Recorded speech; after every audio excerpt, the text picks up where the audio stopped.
पिछले 50 सालों में जितनी भी वॉर्स लड़ी गई हैं, उनमें से शायद सबसे भयानक 1980 में लड़ी गई ईरान और इराक की वॉर है, जो 8 साल तक चली थी और जिसके नतायज आज भी मिडिल ईस्ट भुगत रहा है। इस एक वॉर ने मिडिल ईस्ट के सारे डायनामिक्स चेंज कर दिए और आज मिडिल ईस्ट में जो आग हम देख रहे हैं, इसके ताने बाने 1980 की इसी वॉर से जाकर मिलते हैं। सच यह है कि आज की वीडियो में हम बात करने जा रहे हैं 1980 की ईरान इराक वॉर के बारे में, जिसने पूरे मिडिल ईस्ट को हमेशा के लिए बदल कर रख दिया।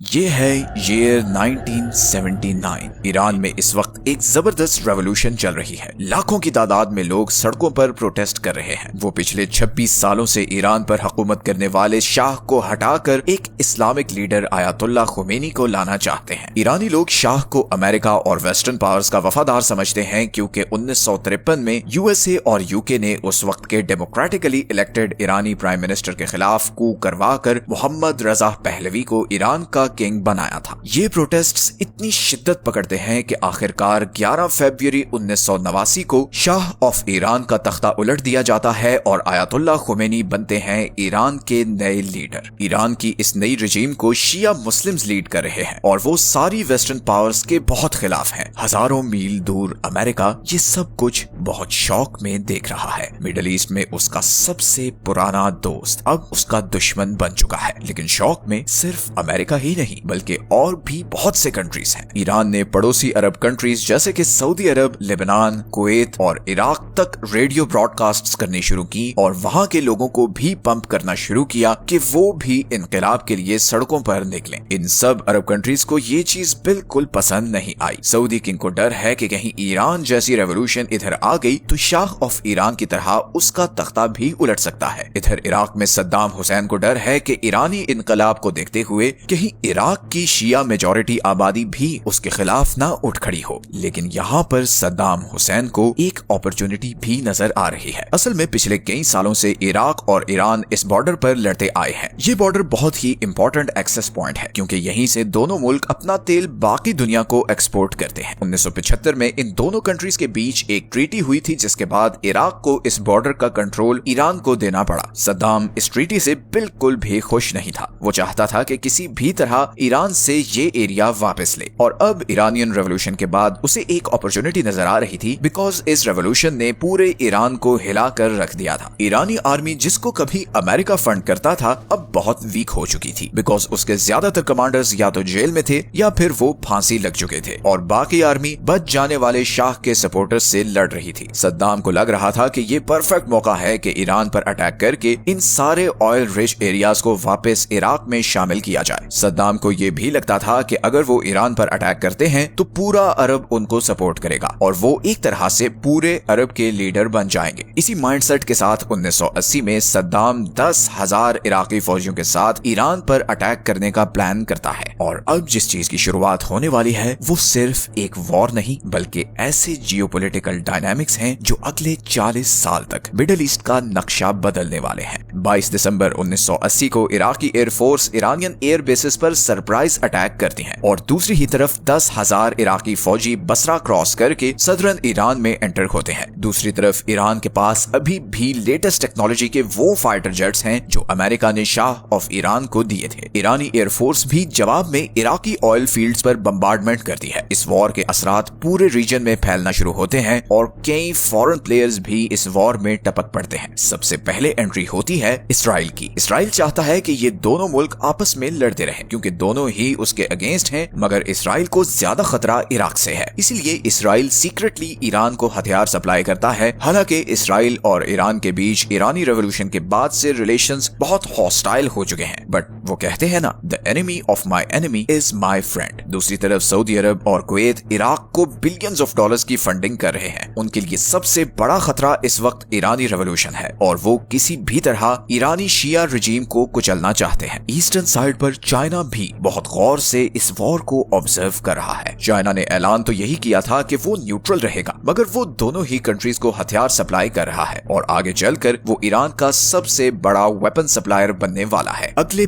पूरे एक साल 1981 के एंड तक ये वॉर इन बॉर्डर एरियाज में ही रहती है। कभी इराक आगे बढ़ता है तो कभी ईरानी फोर्सेस इराकी आर्मी को वापस पुश कर देती हैं। ग्लोबल पावर्स को यही लगता है कि ये वॉर एक स्टेलमेट में है, तो वो कोशिश करते हैं कि कोई सीज फायर हो जाए ताकि ग्लोबल ऑयल सप्लाई पर जो इस वॉर का इम्पैक्ट आया हुआ है वो खत्म हो। लेकिन ये तो अभी सिर्फ शुरुआत थी। सद्दाम सीज फायर के लिए मान जाता है बट खुमैनी नहीं मानता, बिकॉज वॉर अब खुमैनी रजीम की जरूरत बन चुकी है। पूरा मुल्क इस जंग की वजह से खुमैनी के पीछे खड़ा हो चुका है। खुमैनी की एक ही डिमांड है कि ये वॉर तब खत्म होगी जब सद्दाम हुसैन प्रेसिडेंट की पोजीशन से रिजाइन करेगा। सद्दाम जाहिर है ये नहीं मानता और ईरान फुल ऑफेंसिव पर चला जाता है। इराकी आर्मीज पहले ही जैग्रोस माउंटेन रेंज की वजह से ईरान के सेंट्रल शहरों तक नहीं पहुंच सकी थी। ईरान इस मौके को यूटिलाइज करते हुए काउंटर अटैक करता है और इराकी आर्मी को वापस धकेलते हुए इराक में घुस जाता है। 1982 के मिड तक ईरानी आर्मी बसरा तक पहुंच चुकी थी। अगर ईरान बसरा पर कब्जा करता है तो वो इराक की ऑयल सप्लाई को कट ऑफ कर सकता है। सद्दाम हुसैन अब हेल्पलेस फील कर रहा है, सो वो अरब कंट्रीज और अमेरिका से मदद मांगता है। अमेरिका पहले ही इस मौके की तलाश में था। वो फौरन सद्दाम की अपील पर एग्री करता है और उसे ईरानी आर्मी से रिलेटेड इंटेलिजेंस शेयर करता है।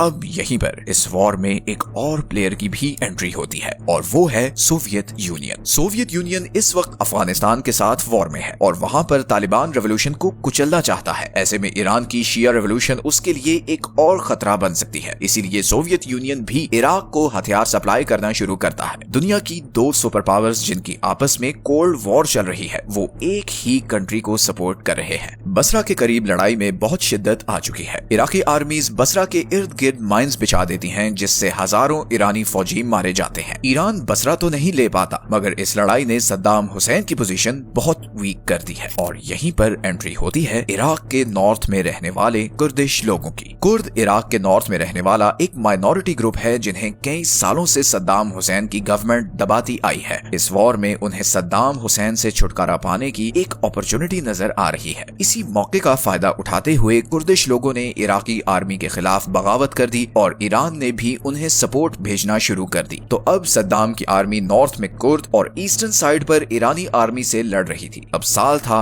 1984। इराक ने पर्शियन गल्फ से गुजरने वाले ईरानी ऑयल टैंकर्स पर हमले शुरू कर दिए और जवाब में ईरान ने भी इराकी ऑयल टैंकर्स को टारगेट करना शुरू कर दिया। कई 100 कमर्शियल शिप्स तबाह हो चुकी थी और बिलियंस ऑफ डॉलर्स का ऑयल जाया हो रहा था और ये वो ऑयल था जो सारे वेस्टर्न कंट्रीज को जाता था और इसी तेल से उनकी इंडस्ट्रीज और ट्रांसपोर्ट चल रही थी। साल 1985 के चढ़ते ही इस वॉर में शिद्दत आ चुकी थी। कुर्द अब भी जोर पकड़ रहे थे और यहीं पर सद्दाम ने वो कदम उठाया जिसका कोई सोच भी नहीं सकता था। सद्दाम ने कुर्द और ईरानी आर्मी के खिलाफ केमिकल वेपन्स यूज करना शुरू कर दिए और इराक को ये सारे केमिकल वेपन्स अमेरिका सप्लाई कर रहा था। इराक ने ईरानी शहरों पर डायरेक्ट मिसाइल अटैक्स और एयर स्ट्राइक शुरू कर दी। इन अटैक्स में 16,000 लोग मारे गए जिनमें से ज्यादातर सिविलियंस थे। ईरान ने भी जवाब में बगदाद पर मिसाइल अटैक्स किए जिसमें बहुत से शहरी मारे गए। अब इस वॉर में आम लोग मारे जा रहे थे और यहीं पर अमेरिका ने डबल गेम करना शुरू की। एक तरफ अमेरिका इराक को केमिकल वेपन सप्लाई कर रहा था और दूसरी तरफ उसने ईरान को भी मिसाइल सप्लाई करना शुरू कर दी और इस सब के पीछे अमेरिकन प्रेसिडेंट रोनाल्ड रीगन थे जो ईरान और इराक से आने वाले इस पैसे से सेंट्रल अमेरिका में एक सीक्रेट मिशन को फंड कर रहे थे जो आगे चलकर ईरान कॉन्ट्रा स्कैंडल के नाम से मशहूर हुआ। इन्हीं हालात में 3 और साल गुजर गए। अब ईयर था 1988। ईरान और इराक पर्शियन गल्फ में एक दूसरे के ऑयल टैंकर्स को निशाना बना रहे थे। अब कुवैत ने भी अमेरिका पर प्रेशर डालना शुरू किया कि वो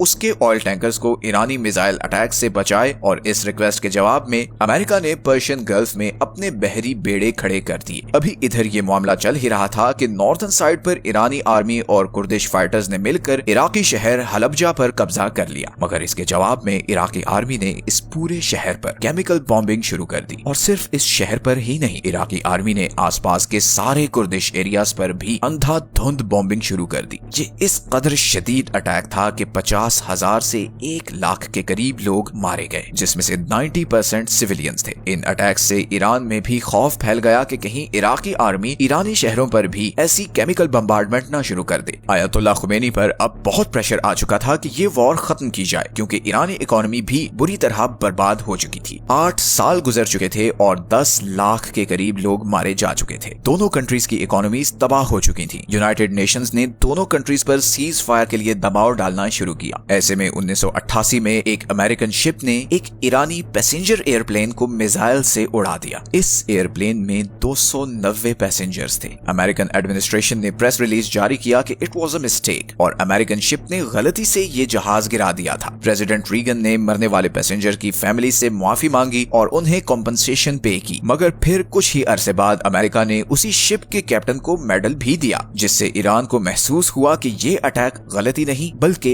इंटेंशनल था। ईरानी लोगों में खौफ फैल गया कि अब अमेरिका भी डायरेक्टली इस वॉर में उन्हें टारगेट कर रहा है। एक तरफ इराकी फोर्सेस की बम्बार्डमेंट थी और दूसरी तरफ ऐसे इंसिडेंट्स। आयतुल्लाह खुमैनी पर सीज फायर का प्रेशर बढ़ने लगा और फाइनली 20 अगस्त 1988 में दोनों कंट्रीज के बीच सीज फायर हुआ और बॉर्डर्स में किसी भी चेंज के बगैर ये खूनी वॉर बिलाखिर खत्म हो गई। लेकिन ये वॉर मिडिल ईस्ट का फ्यूचर डिफाइन करने वाली थी। अमेरिका अब मिडिल ईस्ट में फुली इन्वॉल्व हो चुका था। इस वॉर ने ईरान के पूरी दुनिया के साथ रिलेशनशिप रीडिफाइन कर दिए। ईरानी लीडर्स के नजदीक इराक को बैक करने वाले अरब कंट्रीज ही उसके लिए सबसे बड़ा खतरा थे। यहीं से ईरान और सऊदी अरब के बीच कोल्ड वॉर शुरू हुई और इसी वॉर के बाद ही ईरान ने फिर लेबनान, सीरिया और यमन में अपनी प्रॉक्सीज बनाने पर काम शुरू किया। इसी वॉर के बाद ही ईरान को फील हुआ कि अब वो किसी पर ट्रस्ट नहीं कर सकता और अगर उसे सरवाइव करना है तो उसे न्यूक्लियर पावर बनना होगा। दूसरी तरफ इराक भी इस वॉर में बुरी तरह तबाह हो चुका था। 8 साल लड़ने के बावजूद सद्दाम की आर्मी 1 इंच जमीन पर कब्जा नहीं कर सकी थी। इकोनॉमिक क्राइसिस की वजह से इराक में प्रोटेस्ट शुरू हो गए, जिनको सद्दाम ने बहुत वायलेंटली क्रश किया। इस वॉर की वजह से इराक पर कुवैत और सऊदी अरब का